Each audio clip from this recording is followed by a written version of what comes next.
கர்த்தரை தெய்வமாக கொண்டோ இதுவரையில் வெட்கப்பட்டதில்லை.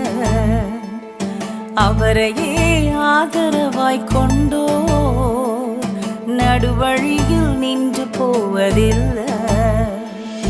வேண்டும் போதெல்லாம் என் பதிலானாரே, வாழ்க்கை முழுவதும் என் துணையானாரே.